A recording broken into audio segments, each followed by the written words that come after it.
আমরা সবাই জানি প্রযুক্তি ক্রমাগত পরিবর্তন হচ্ছে। প্রতিদিনই নতুন নতুন আবিষ্কার হচ্ছে যা আমাদের কল্পনাকেও ছাড়িয়ে যাচ্ছে। মাত্র কয়েক দশক আগে যা অসম্ভব বলে মনে হতো, আজ তা আমাদের হাতের মুঠোয়। এ সবই আজ সহজ হয়েছে প্রযুক্তির কল্যাণে, যা আজ আমাদের জীবনের অংশ।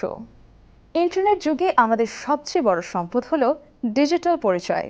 সামাজিক যোগাযোগ মাধ্যম, ব্যাংকিং, ই কমার্স থেকে শুরু করে সরকারি সেবায় আমরা প্রতিনিয়ত শেয়ার করছি ব্যক্তিগত তথ্য।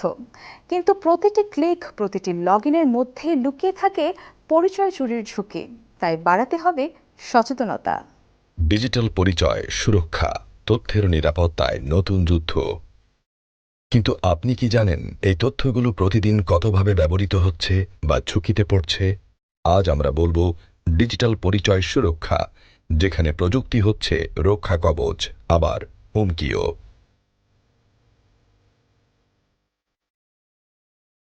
ডিজিটাল পরিচয় কি ও কেন?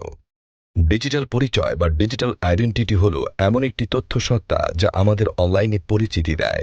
এতে থাকে আমাদের নাম, জন্ম তারিখ, জাতীয় পরিচয় নম্বর, ব্যাংক তথ্য, সোশ্যাল মিডিয়া প্রোফাইল, এমনকি আমাদের বায়োমেট্রিক ডেটা, চোখের আইরিশ, মুখমণ্ডল, কণ্ঠস্বর পর্যন্ত। এই ডেটাই এখন হয়ে উঠেছে আধুনিক যুগের ডিজিটাল পাসপোর্ট। ইন্টারনেটে লগ ইন, ব্যাংক লেনদেন, ভোটদান বা চিকিৎসা নথি সবকিছুতেই এর ব্যবহার অপরিহার্য। এটি কিভাবে কাজ করে? ডিজিটাল পরিচয় সুরক্ষার মূল ভিত্তি হল অথেন্টিকেশন ও এনক্রিপশন। প্রথমে সিস্টেমে আপনার পরিচয় যাচাই করে এটিকে বলে ভেরিফিকেশন লেয়ার, যেমন আপনার পাসওয়ার্ড, ওটিপি কোড, ফিঙ্গারপ্রিন্ট বা ফেস স্ক্যান। এরপর আসে এনক্রিপশন লেয়ার, যেখানে আপনার ডেটা এনক্রিপ্ট হয়ে যায়, অর্থাৎ কোডে রূপান্তরিত হয়, যা ডিকোড করতে পারে কেবল অনুমোদিত সার্ভার। আধুনিক সিস্টেমে এখন ব্যবহার হচ্ছে zero knowledge proof oh blockchain based ID. সেখানে ব্যবহারকারী তার তথ্য শেয়ার না করেও পরিচয় যাচাই করাতে পারে।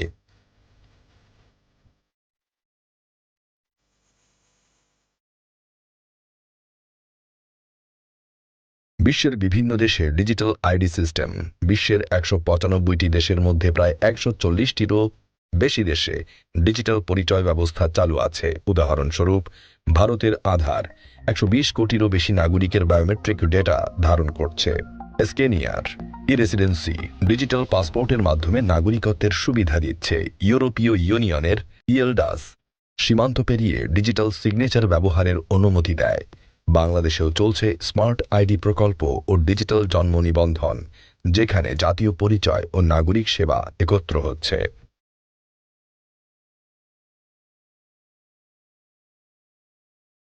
চ্যালেঞ্জ ও ঝুঁকি। প্রতিদিন প্রায় ৫০ কোটি ব্যক্তিগত ডেটা ফাঁস হচ্ছে বিশ্বজুড়ে।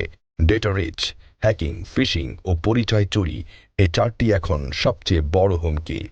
চ্যালেঞ্জ ১, বড় বড় কোম্পানি ও সরকারি সার্ভার প্রায়ই ডাটা ব্রিচ ও হ্যাকিংয়ের শিকার হচ্ছে। একবার যদি কোনো ব্যক্তির আইডেন্টিটি ডেটা ফাঁস হয়, তাহলে সেটি কালোবাজারে বিক্রি হয় কয়েক সেন্টে।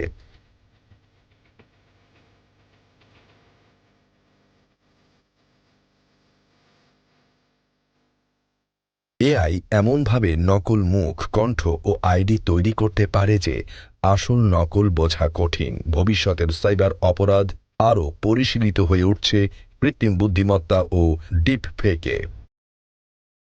প্রাইভেসি ও নিয়ন্ত্রণের প্রশ্ন। ডিজিটাল আইডি কখনো কখনো নাগরিক নজরদারির অস্ত্র হয়ে ওঠে। কোন ডেটা কার হাতে যাচ্ছে তা জানার অধিকার ব্যবহারকারীর থাকা উচিত।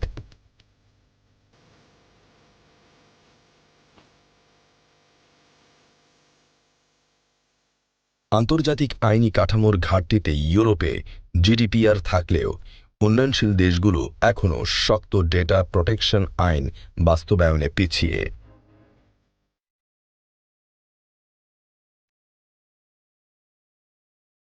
সমাধান ও নতুন প্রযুক্তি।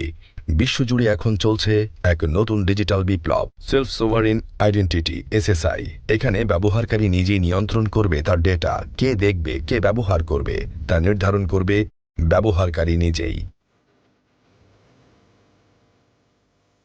ব্লকচেন ও ডিসেন্ট্রালাইজড আইডি সিস্টেমে এখন আর কোনো কেন্দ্রীয় সার্ভার নেই। প্রতিটি পরিচয় এনক্রিপ্টেড ব্লকে সংরক্ষিত, যা ভাঙা বা চুরি করা প্রায় অসম্ভব।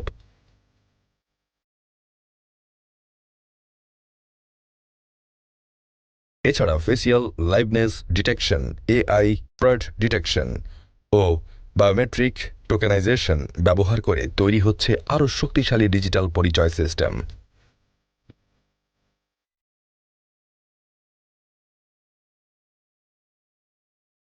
ভবিষ্যতের সম্ভাবনা। ডিজিটাল পরিচয় সুরক্ষার ভবিষ্যৎ কেবল নিরাপত্তা নয়, মানবাধিকারের সঙ্গেও যুক্ত। একটি শিশুর জন্ম থেকে মৃত্যু পর্যন্ত প্রতিটি ধাপ ডিজিটালভাবে রেকর্ড হবে, যেখানে পরিচয় হবে নির্ভরযোগ্য কিন্তু গোপনীয়তাও সুরক্ষিত। Smart city, smart banking, smart স্বাস্থ্য, সব ক্ষেত্রেই এই নিরাপদ পরিচয় ব্যবস্থাই হবে ভিত্তি। একদিন হয়তো passport, ATM card, driving licence সব মিলিয়ে থাকবে এক ডিজিটাল আইডিতে। ডিজিটাল যুগে পরিচয়ই শক্তি, আর সেই শক্তির সুরক্ষা এখন মানবতার অন্যতম চ্যালেঞ্জ। নিরাপদ ডিজিটাল পরিচয় মানেই নিরাপদ ভবিষ্যৎ, যেখানে প্রযুক্তি আমাদের পরিচয় রক্ষা করবে, নিয়ন্ত্রণ নয়।